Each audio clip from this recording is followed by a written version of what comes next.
can I have your name and date of birth? Sally. 10/10/79. Perfect. I'm gonna do a neuro assessment on you today. Okay. Alright.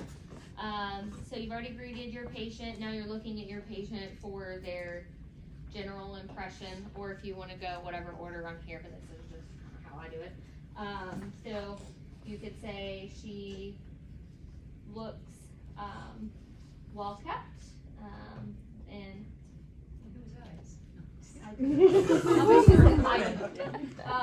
and then looks appears stated age. This is where you could ask, like, she's already told you her name and date of birth, so you already know she's alert and oriented to self. And then, can you tell me where we are? The hospital. Yep. And then, what month is it? July. What year? 2025. Perfect. So alert and oriented times 4. She is calm and cooperative.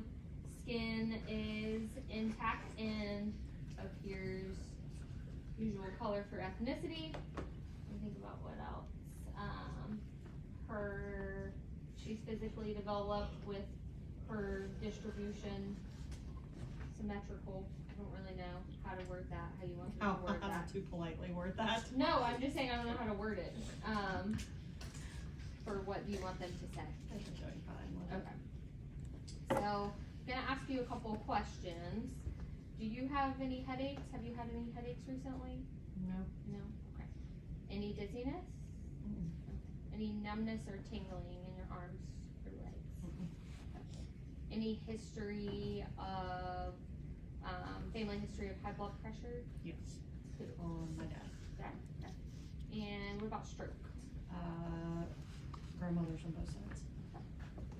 And then tell me a little bit about your alcohol intake. 0. 0. Okay. Let's see. Any exposures to lead or any chemicals at work or home? Currently? No. Okay. What about in the past? Uranium. Really? True story. Where? The town I grew up in was a uranium enrichment facility. What? So the school I went through 8th grade got shut down for testing positive for uranium and something else. Doesn't all of them have cancer? We have like the highest cancer rate in Ohio. That's crazy. Okay. Yeah, true story. I digress.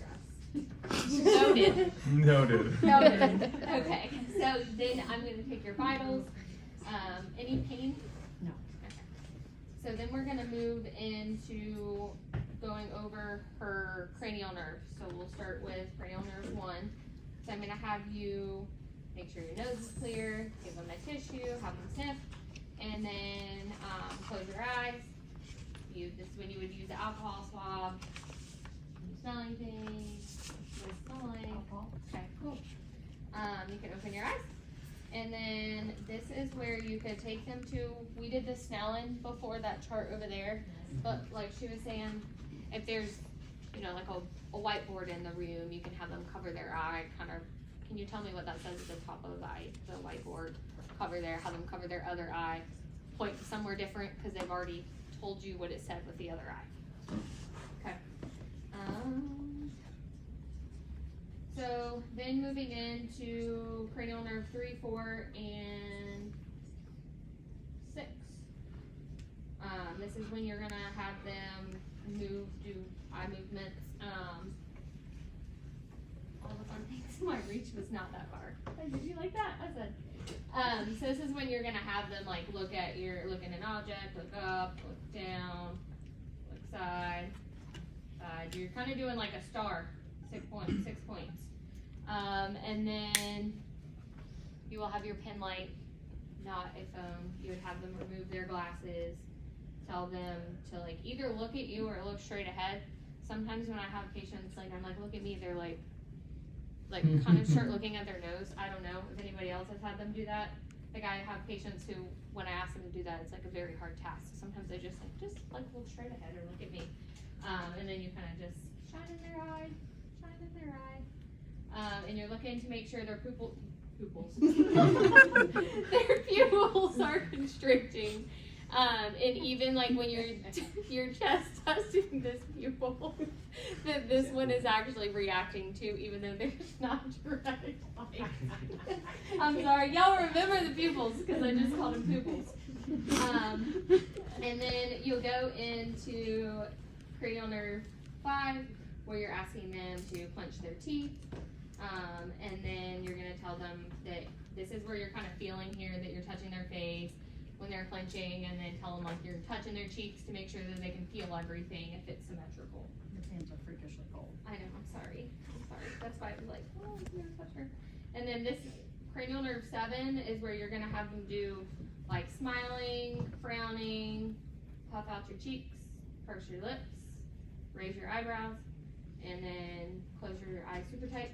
Okay. And then you'll go into, you can open you'll go into 2H, which is where you're gonna have them test your ability to hear.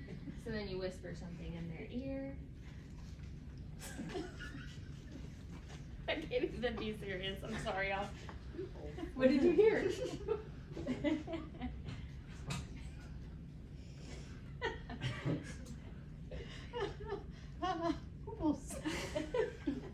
I'm sorry, that was ridiculous.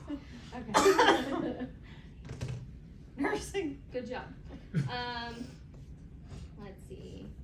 And then you would move on into cranial nerve 9 and 10. This is where you are testing their gag reflex, which I'm not gonna do, but use a tongue depressor.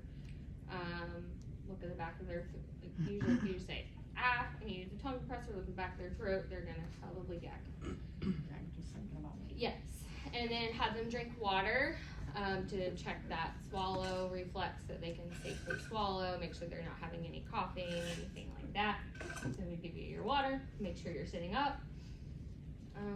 And then, what's next? Sorry, y'all.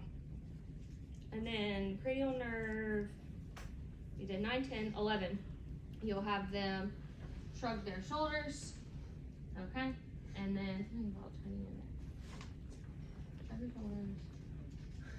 And then you'll have them turn their head like right and left with resistance. I'm sorry, my hands are cold. Perfect. You just want to see that they can kind of turn it against your normal resistance of your hand. And then have them stick out their tongue for cranial nerve 12 and move it around side to side. Yep, perfect. Any questions about cranial nerves? Okay. And then